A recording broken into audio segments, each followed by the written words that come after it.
So with us is Alex Abboud today, who has been the consultant with us on this project. He has, you might have engaged with him over the phone through online consultations. You might have met with him in person.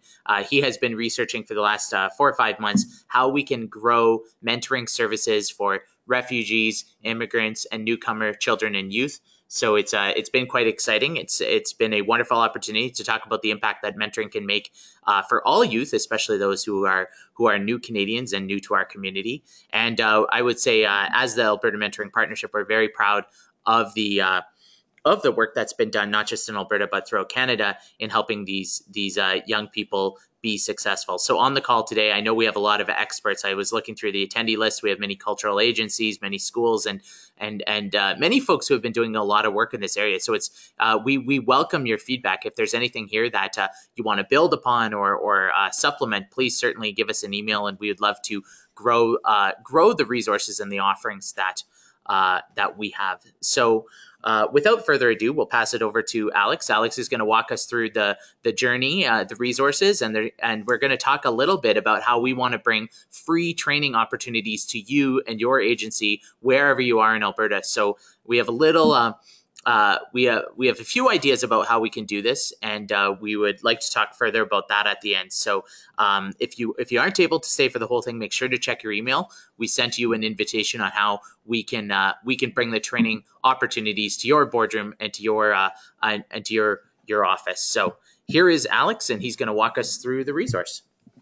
Okay, thank you, Michael, for the introduction, and Michael, yourself and Corey for arranging this, and thank you to everyone for joining today. As Michael said, my name is Alex Abboud. I'm a consultant based in Edmonton, and I've the privilege of working on this project for the last number of months, and I'm excited to share with you the new resource page, which is live and open now. We'll have a look at it and walk through it later in the webinar, but to start right now, we're going to talk a bit about what we've done and where we've gone through in this project, and a lot of the as I talked to many of you, likely are people in your organizations or communities throughout the winter, and though that feedback really informed what we worked on. We had some resources that were about a decade old, and certainly your input was valuable for updating those, but also for telling us what was missing and what we needed to provide to help your communities when mentoring newcomers and refugees.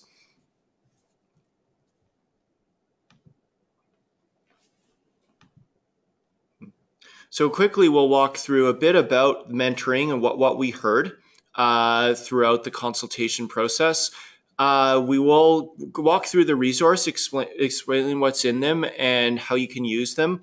And then we'll leave some time for questions and wrap up by including some information, as Michael mentioned, about how to get involved in this, in mentoring, and how to best engage with this resource. So quickly, I always like to start with, again, the reminder of the AMP definition of mentoring. It's the act of an adult or older youth spending time one-on-one or in a small group with a child. Mentoring for newcomer and refugee youth helps them succeed in school and adjust to their new home. And I mentioned this to start because one of the things we heard consistently was about the need to really define what mentoring is. There are a lot of activities where mentoring may happen in an informal capacity, but what we're talking about and aiming to do with this resource is really focus on this type of mentoring, the dedicated kind of ongoing one-on-one small group relationships. So what we heard throughout the winter, we did a number of consultations. There was an online survey. We had in-person group discussions in Edmonton and Calgary. We did phone interviews with experts and practitioners across Alberta, and also a handful from across the country. We did online research, and that included participating in webinars internationally, researching best practices from some other countries. And I believe in the end, we ended up connecting with experts in about 8 or 9 Alberta communities, as well as others across the country. So I said, obviously, it's Alberta-wide, national, international experts. And we heard a lot about what works and then some of the challenges. So this really formed the basis of what we worked on and put together as the resources. So in terms of what works, of course, participant-driven programs, letting the participant, the mentee, identify and guide what they need and what they would like to get out of it. Empowering grassroots community members and community programs. In-school mentoring. Schools came up again and again. And peer-to-peer or youth-to-youth mentoring as well. We also heard about the value of holistic programming, of offering a suite of parallel programming for families, so that if you have an 8-year-old and a 12-year-old in the family, they can go to the same place and have a mentoring program that suits them at the same time. We also have 2 examples of programs we'll talk about more later and include in the resource guide. Came out the homework clubs and conversation clubs as 2 best practices. Now, of course, many of the challenges will not be new to you, but these came up consistently as well.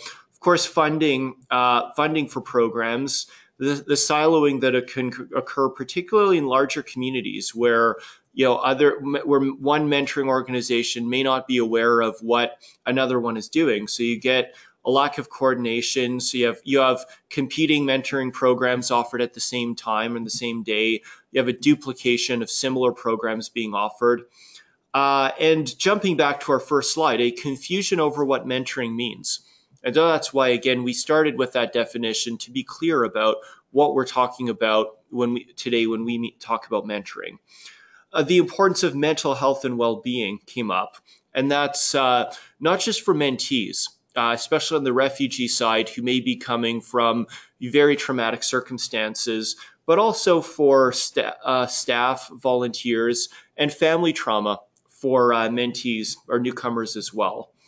The capacity, not just of organizations, but of individuals involved, is a key challenge. We heard many times about a handful of volunteers being drawn on and asked to help out again and again, at an agency or in a community.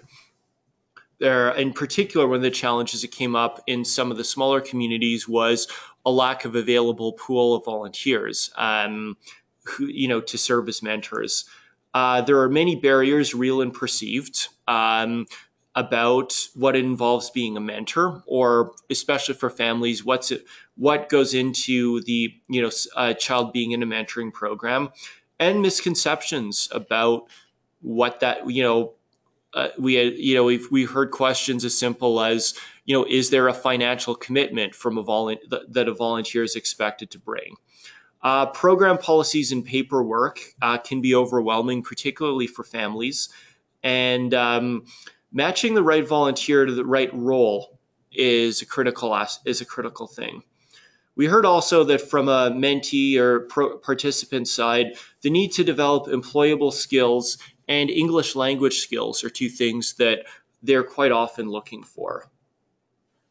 Continuing on with some of the challenges, there's a cultural alienation or lack of acceptance, and particularly found with sexual minorities and religious minorities that they're often not less inclined to go to access cultural resources or other sort of conventional resources where they may be worried about whether or not they'll be accepted. As noted, there is a lack of available adult mentors in some communities, and the issue of family trauma and how that gets passed on to youth who are mentees, especially through the refugee experience. Some communities have struggled with the lack of critical mass of newcomers, so they may have a family, with children who want to be mentored, but they may not have adult mentors who share a common language, for example, or it may be very hard to find them. And again, as a broader issue that can affect that definitely I think affects the experience of newcomers and refugees is the public debate and stigma that can sometimes come with that. And certainly, I mean, if that the resistance or lack of acceptance from some parts of our community to newcomers comes up again and again, and is more visible in the news than other times. But that certainly has an effect, and it may not be direct or may not always be obvious, but it's an important thing to remember. We did, of course, also focus on some of the communities that are arriving in larger numbers right now. We spoke specifically with members of the Syrian community who identified a need for more support and an interest in mentoring with common culture or language. They also found that they had success as grassroots groups working with newcomers, and many people we spoke to identified that there continue to be other refugees arriving from particularly African countries, and they have different needs and high needs than the Syrian population does. So moving on to talk about the resources. We'll walk through the page shortly, but what we were aiming to provide was an introduction with some considerations, whether you're a volunteer or potential volunteer or an agency looking to start a new program, but what to look at, what to think about before you start mentoring or develop your program. It is it's certainly common within the nonprofit sector that when you get volunteers, potential funders who have good intentions, but often have ideas that are at a crossroads with what are identified as best practices. So this is essentially meant to provide them a starting point, anyone with a starting point to say, whether you're new to this or reevaluating your programs or your involvement, what should you consider? What to know, certainly definitions. The language we use is important, and that evolves over time. So that was an area where we updated a lot of the information from 2008. There are examples of programs that we provided, and there will be marketing and promotional resources as well.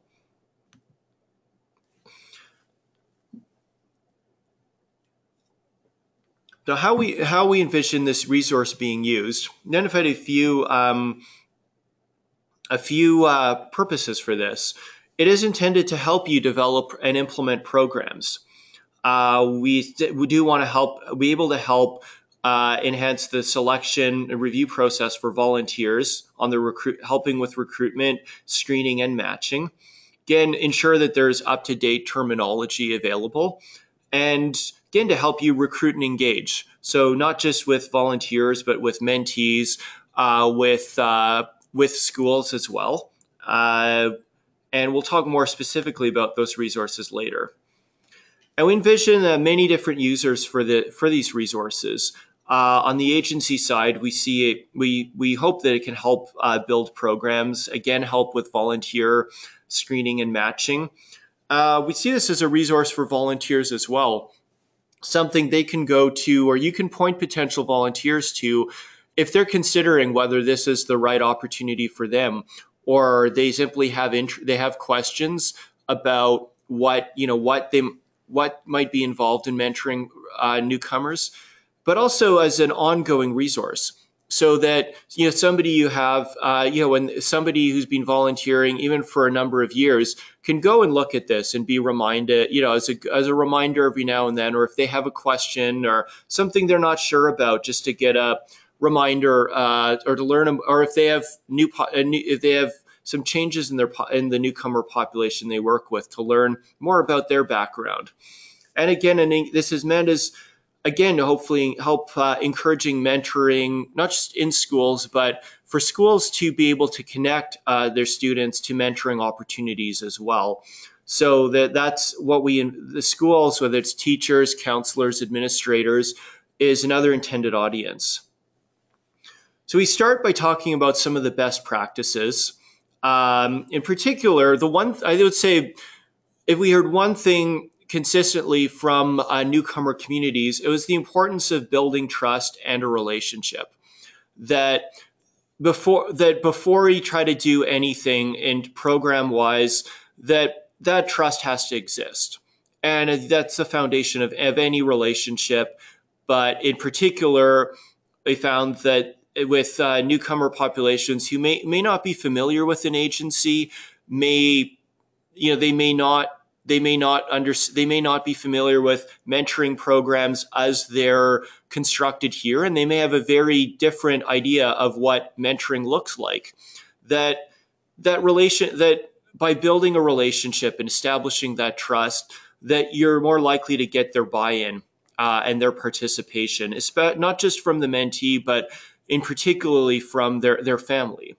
And an important point I remember hearing a few times was about that with newcomers, it's the family isn't just the parents, that they often have a larger extended family. And so it may just as often be an older sibling who plays that sort of that parental figure role, depending on their parents' work schedules. Or there may be grandparents or aunts and uncles who are just as involved in their lives. And so it's when we talk about a relationship with the family, it's not just the parents, it's the broader family that supports the child. Starting with the end user in mind is critically important. That to be successful, a program needs to meet the needs of the participant or the mentee. And so starting with keeping in mind throughout the whole process what they need and what's going to benefit them. Related to that, the importance of being flexible.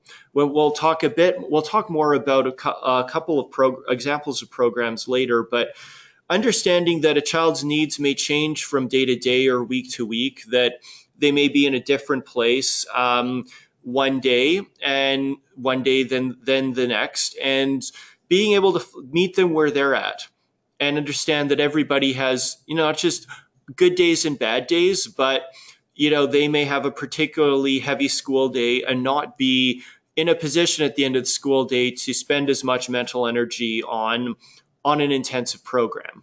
But that, letting them drive what they need, whether it's a homework day for them or whether it's simply more of a light conversation day, then that being flexible in that regard will help ensure their continued buy-in and their success.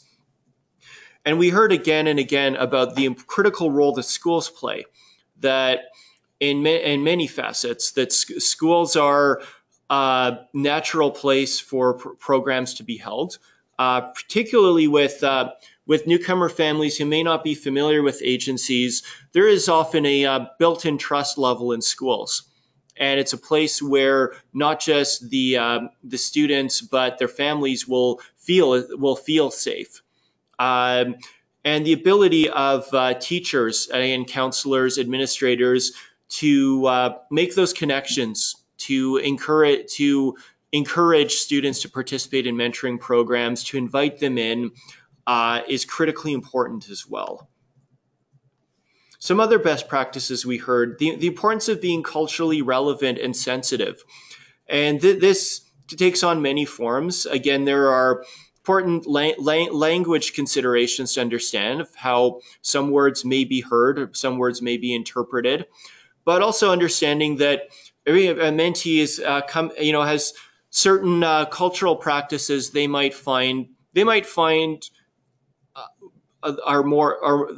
more comfortable with, and to be able to respect that. So one thing we heard, talking to groups working with Syrian refugees and newcomers, for example, is that there are sometimes, that having gender-specific activities will often create more buy-in, and that there are sometimes some hesitancy about having an all-gender program. And so that's, again, something that, to that group would seem something that would be natural, they'd be comfortable with, and it may not be something you'd offer for the general population. But again, understanding these the cultural considerations that go into this. Again, being participant-driven and matching with a mentor. Some participants will want a mentor who shares a common language or cultural background. Others will be looking for an intercultural mentoring opportunity. where their interest may be in learning or enhancing their English skills, or simply learning about the Canadian or local culture. And that can also be, that also, we'll talk more about intercultural opportunities later, but that was one thing we heard being quite successful in some communities. The costs are important. Keeping them low cost to free is critical for buy-in. Again, many newcomers, and particularly refugees who are arriving, have limited budgets, and costs for participating in activities can end up being a barrier. And bridging participants to other services is important, or other mentoring programs. And that means offering, if not offering at your school or agency, a full suite of programs, having something that somebody can, if they're in a program over the summer, that there's something they can do during the school year, or as they move from grade 4 to 5 to 6, for example, there is a program opportunity for them. But being able to also connect them to other services, to recognize that there is no agency or school that offers everything, and that there will be lots of other opportunities for mentoring or services throughout your community, and that being aware of those and being able to connect them and ensure that they get, whether it's mentorship or other supports that they need, whether it's through your school or agency or another one in your community, that they can access that. And we identified 2 programs that came up consistently throughout the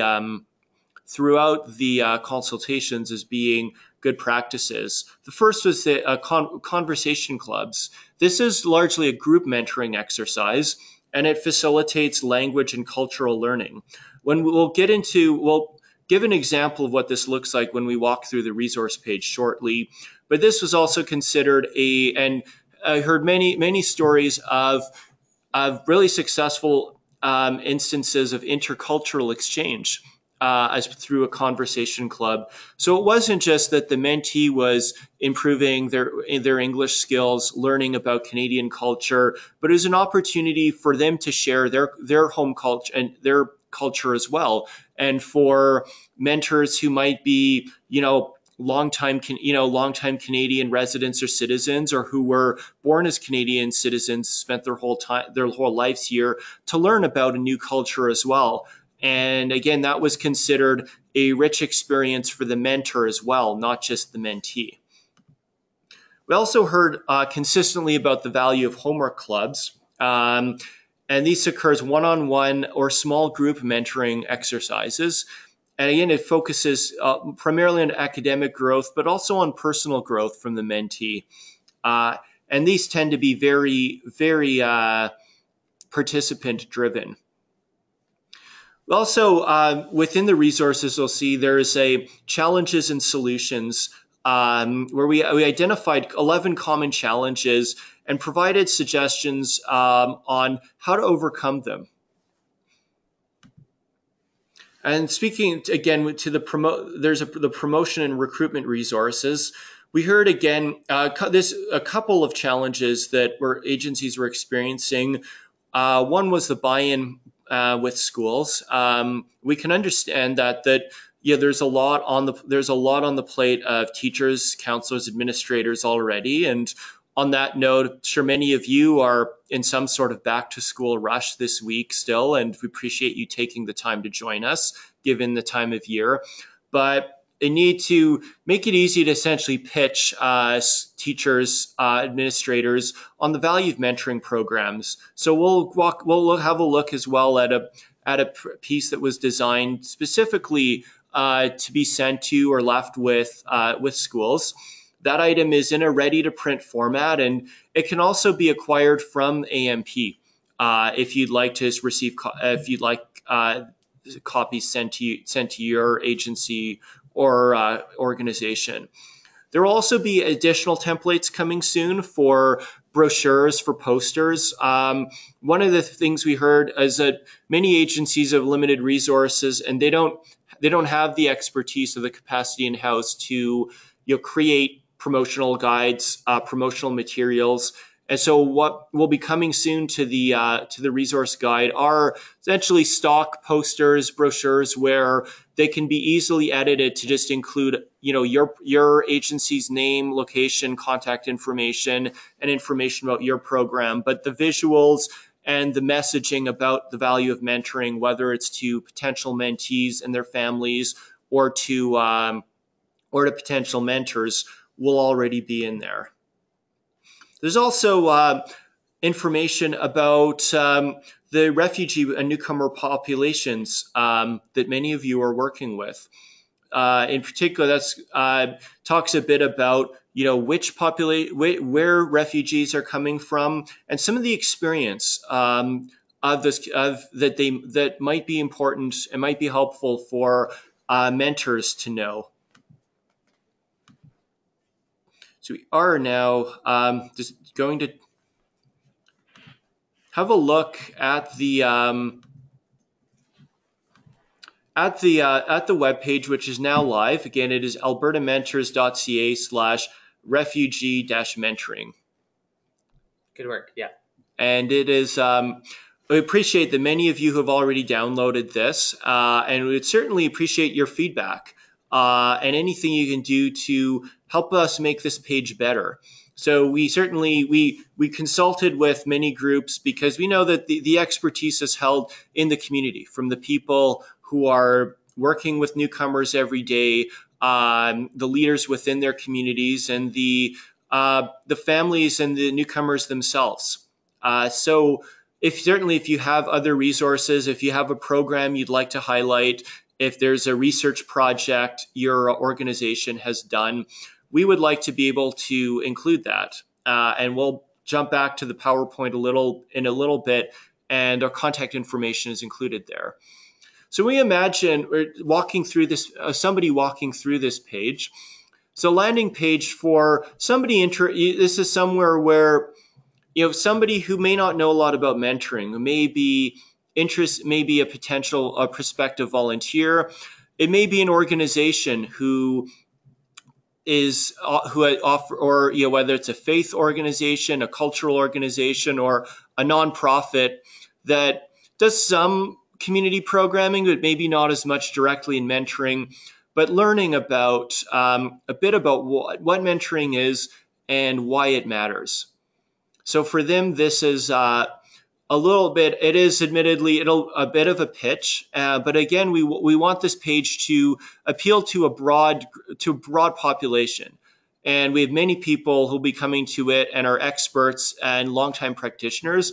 But we have others who might be learning about mentoring and thinking about it for the first time. Well, in looking to use this, we again provide a number of resources about what you can, about how to mentor, about what some of the common definitions are, but what some of the challenges. You can just click and download all of the resources in one zip file and have them at your disposal. But you can also look. There are specific resources as well. So in the sort of core 9 resources here, we talk about a glossary of terms, and also it's important for volunteers to understand the difference. So, as an example, as we look at a bit of a selection of resource 2, of understanding that a newcomer or immigrant and a refugee may have very different experiences in their life before they arrived in Canada, their circumstances in arriving in Canada, and the means at their disposal as well. So understanding the difference between that in terms of the life experience, the place they might be at right now, is an important distinction. And this would be, in a sense, it can be a refresher or reference document, but also is a good starting point for anybody volunteering for the first time. Again, we do talk about the challenges that newcomers face, assessing their strengths and needs. How to involve the community is important as well. Thinking about, not just, what your own agency or group has to offer, but what you can do in terms of working with your municipality, with other community agencies, looking at pluralism as a foundation for how to understand and work in intercultural mentoring relationships, roles that mentors can play, tips for recruiting and retaining volunteers from cultural communities. Again, for mentees looking for that relationship with a mentor who has a common language or culture, and training and retaining newcomer volunteers.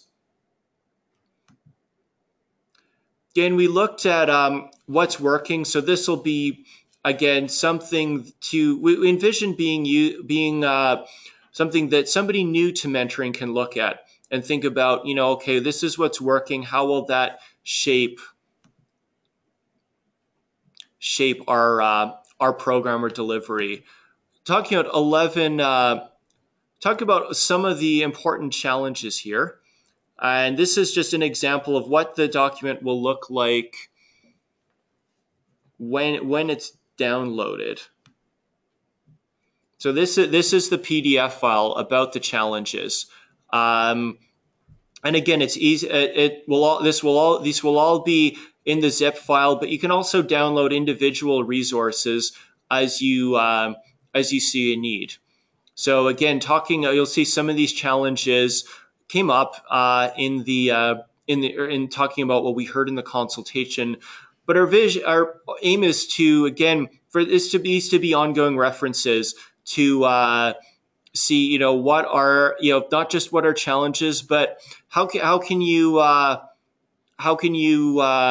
help address them. So when we talk about siloing, one of the great things we heard was in Edmonton that community agencies took it upon themselves to work on establishing a common calendar where you could include all of the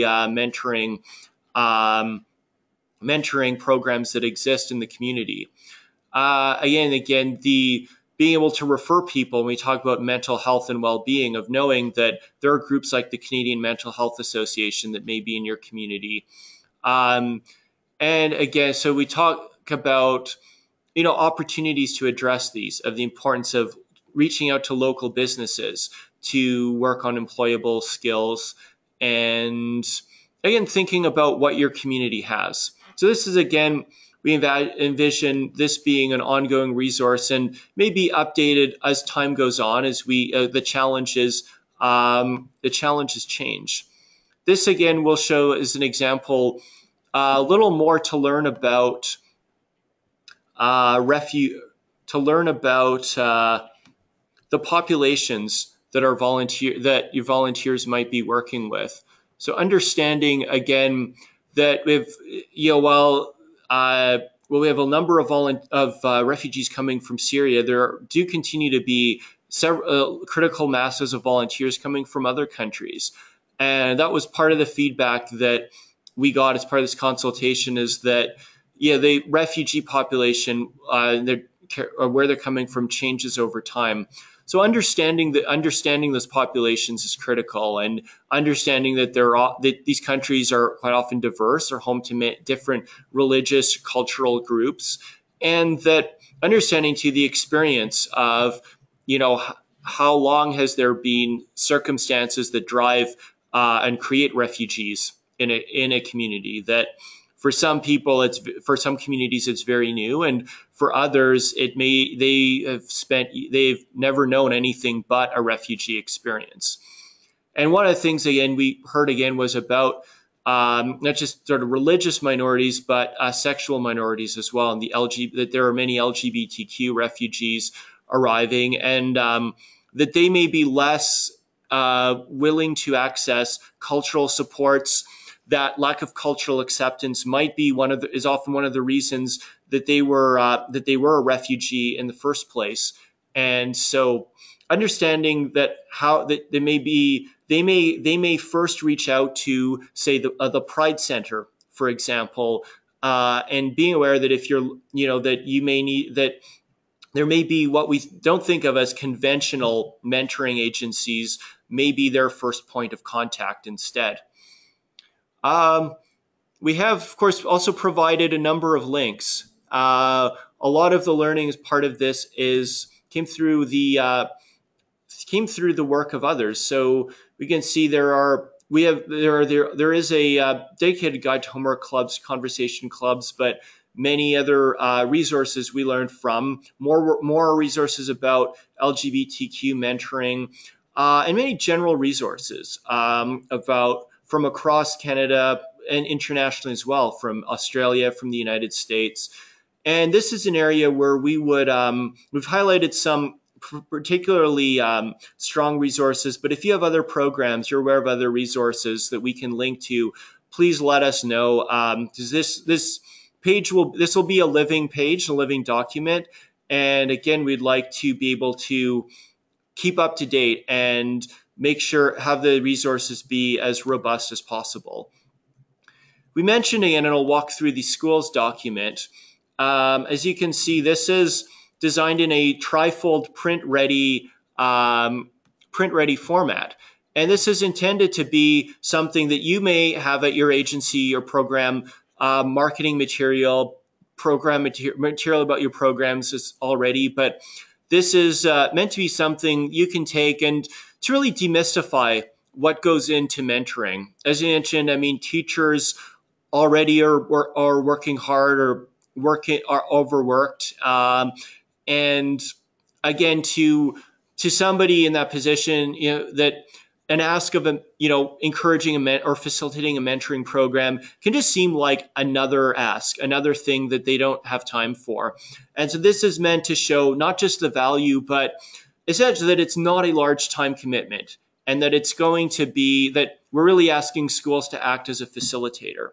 And so again, we mentioned this is a document that's ready to print. The AMP can also provide printed copies for you. And we hope that this will be able to be something that you can take to schools when talking to teachers, principals, and so forth, and help with your efforts to engage them. And we'll give an example. Again, one of the things that we heard again was that in terms of launching new programs, there just isn't the time or capacity to do that program development in every agency.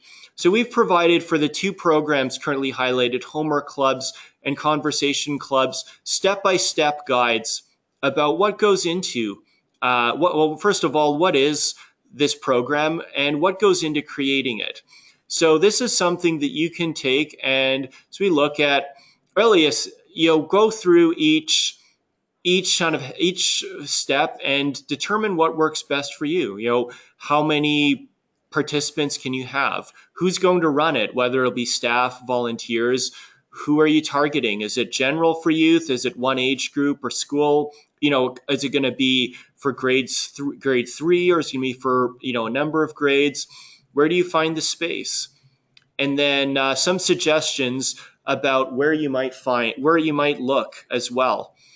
And then again, what does it look like? Here's a step-by-step of this is what your program might look like for whether you're offering it once a week or twice a week, and some tips to consider. So we're hoping that this, again, I don't think any two homework clubs or conversation clubs will look exactly alike, but we hope that this will make it easier for somebody or an agency to create this program if it's something that they see a need for and a value for in their community. So with that, we are going to jump back to the presentation.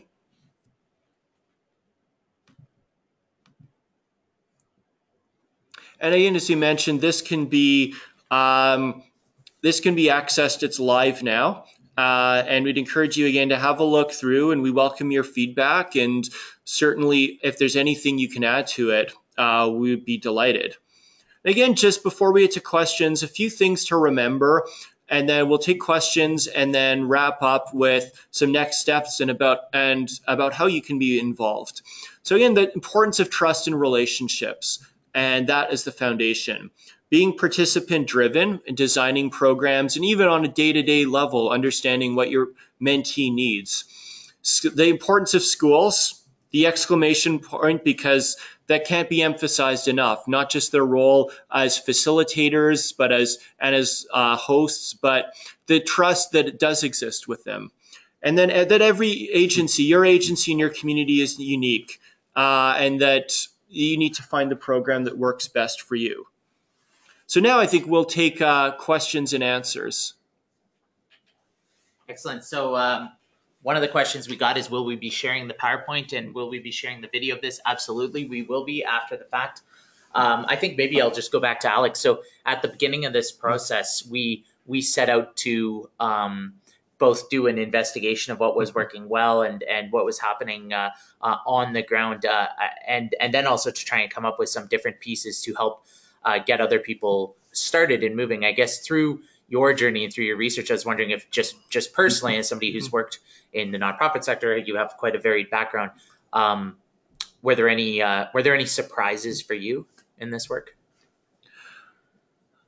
In terms of surprises, I would say a lot of what we heard are, again, common. As Michael mentioned, I have a long history in the background in the nonprofit sector, and a lot of the challenges were quite common about funding, about siloing, and that I think certainly was was surprising to me was hearing just some of the success stories, things that I hadn't occurred to me or I wasn't aware of that were working well.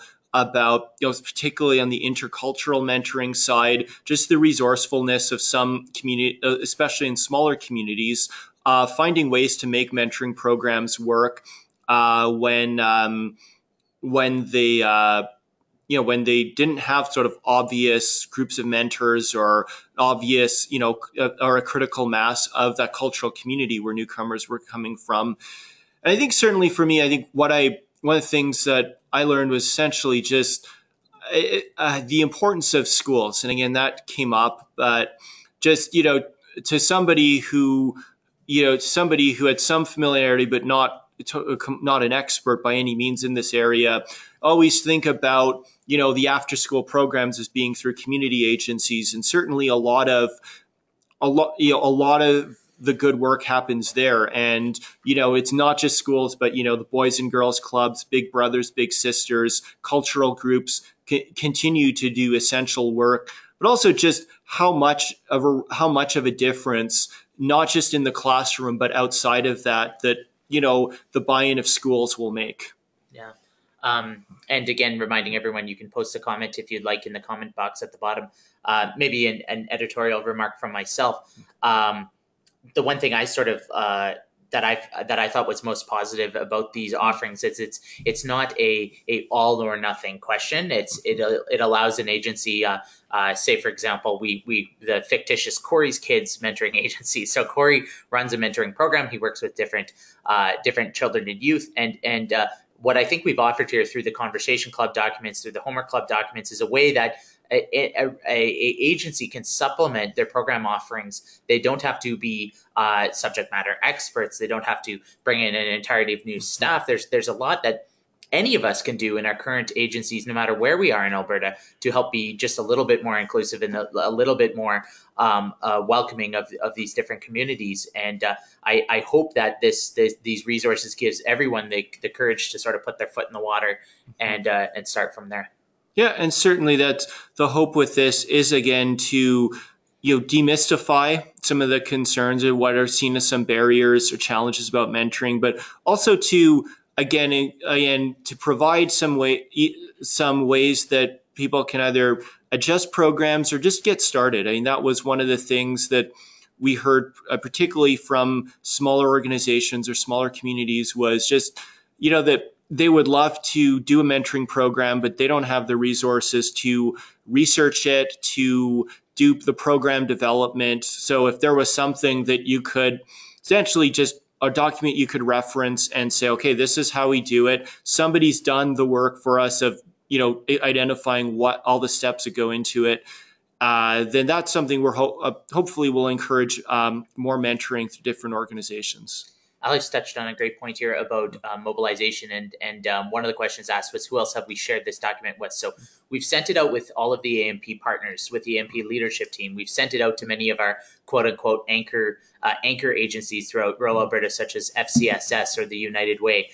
We've worked on sending it out to other Indigenous organizations, to other community organizations. We have been trying to spread it out far and wide, but we would encourage you. Like I said, the security is like the password is not required on the document now. You can send anyone the link, and it can be shared widely, and we encourage you to do so. So where we need your help is on the mobilization front of spreading the document out. And now we've heard from you many times before. Having documents and resources is great, but sometimes it's really helpful to have somebody to talk with and to bounce ideas off of. So we also wanted to highlight that Alex will be available for what we're calling community training sessions, where, say, for example, if you're in Grand Prairie, Lethbridge, Calgary, High Level, wherever you are in Alberta, if you're interested in having a training session and hosting Alex to meet with your staff, your agency, if you will be willing to host a little bit of an open house, we're willing to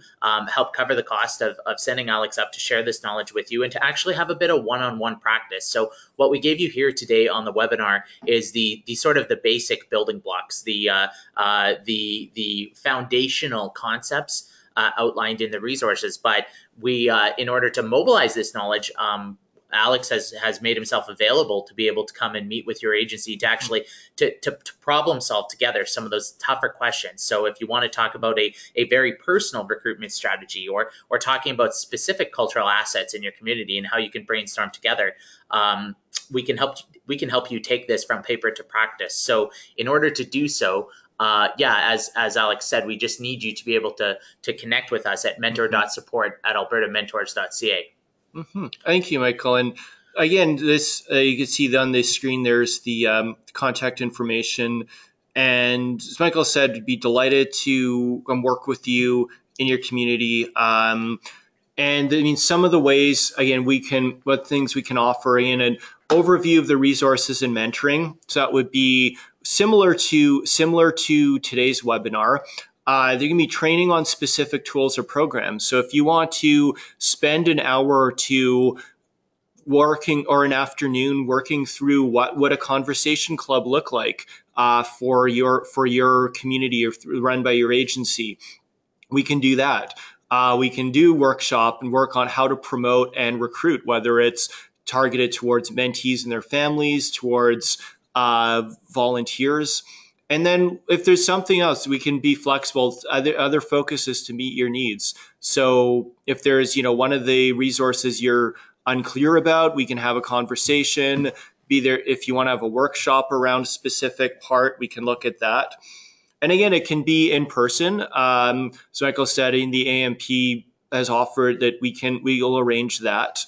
And really, I guess all we'd be asking is that you find a space for that. We can do it online by some sort of webinar, or even if it's a smaller group or just like a one-on-one with yourselves or like a program manager, we could do a Skype chat. And if you have upcoming meetings or conferences, we can do presentations. And then again, in-person workshops as well. So if you want to spend more time on specific programs, specific aspects, we're happy to do that as well, and would look forward to helping you do more mentoring and to do more mentoring well. Yeah, absolutely. So Alex, to wrap it up, you've got your contact info there. Yeah, you can contact me directly, or also contact the Alberta Mentoring Partnership at mentor.support@Alberta Mentors, and they'll be able to facilitate and arrange for training in your community. Yeah, so get in touch with us, and we will help you set it up from there. Corey, are there any other questions in the queue, or anything else before we conclude? Just checking.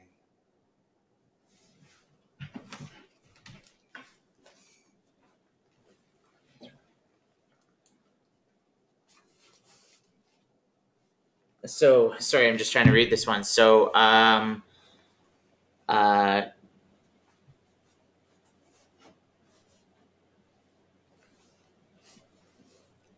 Greer Cushing sent us a question that I'm sorry I'm having trouble reading. We'll follow up with you, Greer, offline. We will send you a message after the effect or after we conclude, just to make sure that we can respond to your question there. But as I'm mindful of the time, and I know everybody has to get back to work, I just want to say thank you again to Alex for your assistance in pulling this together and for all of the research and the work.